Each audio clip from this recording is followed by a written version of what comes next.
By the way, thank you guys so much for the feedback on the past lives BTS we did with Mos. It generated a lot more reaction than I thought, but I love that. I felt like a lot of people were giving me guidance and counseling without knowing it. There was a lot of mixed reactions to you should pursue it. Others are like, leave it where it is. Also, Mos, can I clarify something? Yes. Si ati niliamka nimpigie ex from high school. That's what people were sending me screenshots of, like what blogs were saying. And I'm like, I didn't just wake up and call somebody from like 25 years ago.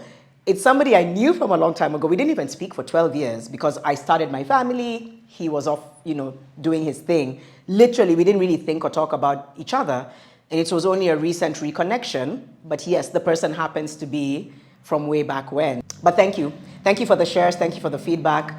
Mos, a lot of people agreed with what you were saying when you were talking about, trying to recreate a feeling, whether it's with a family member or a loved one.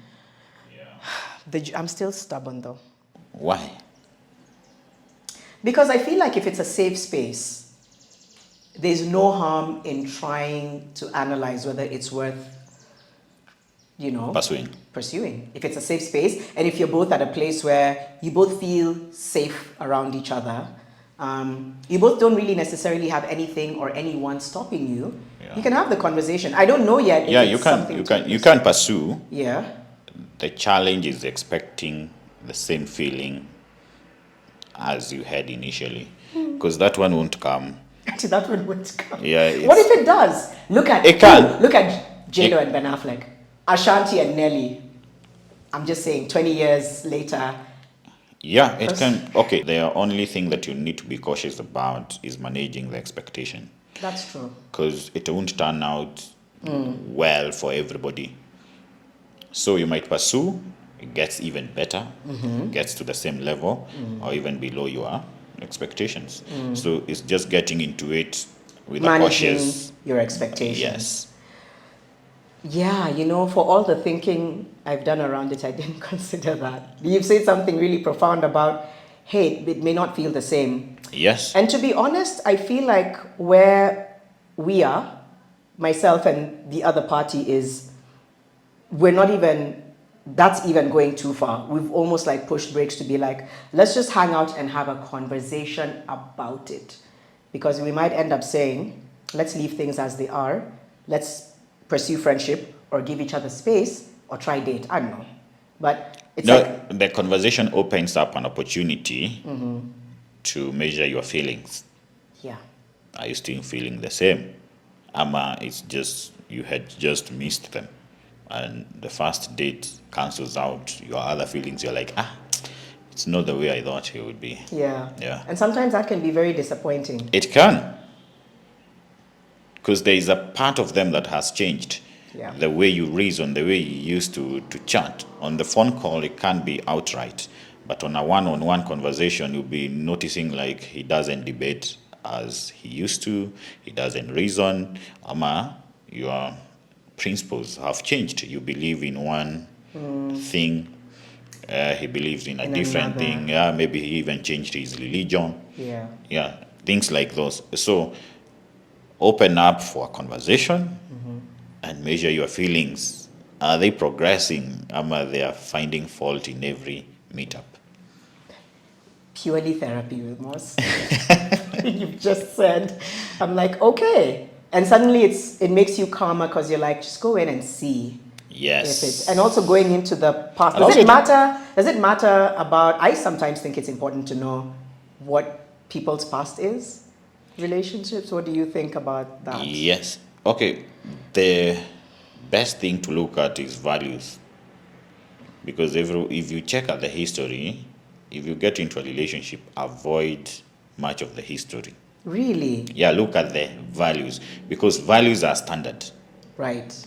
If he's a bad person, he's a bad person. If he doesn't agree or align with your beliefs, then he's not for you. But there are things out of the ordinary, even for yourself, that you have done, you have gone a bit extreme. Yeah. Right? Or in the past. In the past. And you wouldn't want someone knowing that because that's not you. That's such an... Because as you were speaking, a part of me is like, I want to defend that, to say, I don't mind saying I did some things in the past that I'm not proud of. It doesn't, to your point, it doesn't define who I am. Yeah. But at the same time, it's not a bad thing to be transparent about it. Yeah. But now, again, is it? It's because you know yourself. Right. This is someone you're trying to tell about yourself. So, Should someone's dating history impact the relationship you're going to have with them? Should it affect your decision about them? If their dating history, there's two options. Either their dating history, there's a pattern, and it's stayed, in which case no. But or there's a pattern that is now somebody's trying to work around it, or it's a pattern that no longer exists. there are two things. Yeah. There is a past you that you are comfortable with, you have come to terms, and even your partner knows about. Your new partner to be knows about, right? And he has made peace with that, and he is ready to get in. Now, what you don't want to bring about is a surprise information. Like you're just quiet and you bring up a certain situation that this happened and they are not aware of it. So it much depends with how they digest that information, because it can put a dent to your progress. There is a past, and that's why if you need to share it in the first date. I was going to say, so share it. Okay, so what you're saying is when you're in the relationship, there's quite a bit that should already have been shared. Shared, yes. Oh, I thought you were saying you don't bring it, like you don't keep it. Yeah, you don't wait to win. 100%. There'll be trust issues now. Yeah, there'll be trust issues, because they'll be like, what else have I not known about you? So the idea is it's okay to bring up the past when you are courting, when you're dating. Yes. Before you get into Before a you relationship. engage. Yes. A lot of people don't do that though. And it's very dangerous. Yes, because Yeah. and it's very much well to open up about your past when you're starting off, because either way, even if you keep it to yourself, someone somewhere might come and share the same information. We have a way to come social out. media, Yeah. something will pop up. The challenge is, do I know about this side of this person? Then I'm at peace with it, because I already made a decision. Yes, that I'll be with them despite who they were in the past. Despite who they were in the past. And I feel like when you're going to pursue a relationship as a man or a woman, a lot of us come with things we're not proud of. Yeah. You know what I mean? From a previous relationship, either how we approach the relationship or what we went through, whether there's a guilt or shame we carry, or there's a guilt or shame that we inflicted on someone. But I completely agree with you. I think I'm at the place where I said, if and when it's something that I want to do again, it's to be very clear and say, these are the hang-ups I still have. These are the insecurities I still deal with. I'm working on this part of myself. But at the end of the day, I'm a work in progress. But these are some of the things that I think you should know.